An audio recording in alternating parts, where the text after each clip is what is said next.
I grew up around museums. My dad was a curator of an aviation museum in Alaska, and I used to volunteer there when I was in high school. My name is Vickie McCubbin, and I'm the past chair of the Museum Advisory Board and former Museum Society board member and current all-round volunteer.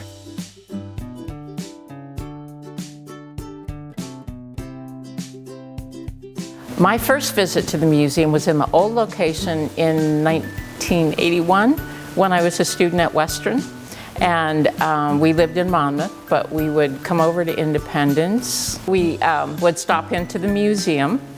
And so when we came back, moved here in retirement 8 years ago, I was taking an online genealogy certificate course, and we had to go through a place with archives. So there I was in the museum, and the manager at the time, Peggy, asked me if I was interested in being involved. And so suddenly I was on the Museum Society board, and my husband, as usual, said, "Do you ever go anywhere and keep your hand down?"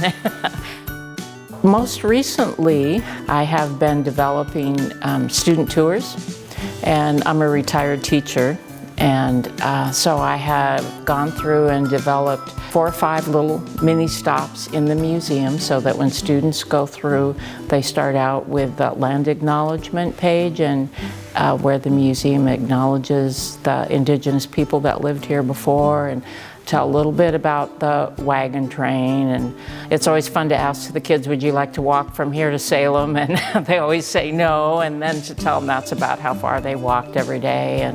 And on non-tour times, I take some time up at the front desk and greet people.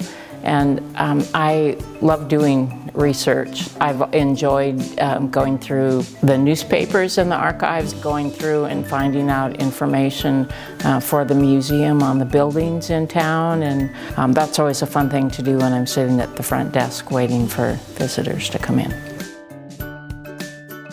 As a teacher, and then later middle school social studies teacher, the idea of history and an understanding of history, I think, is really important. And that's why I think that the museum is important here, because it's not just saying, oh, here's a native basket, here's a hops basket, but it's telling the story of the people that interacted with those things.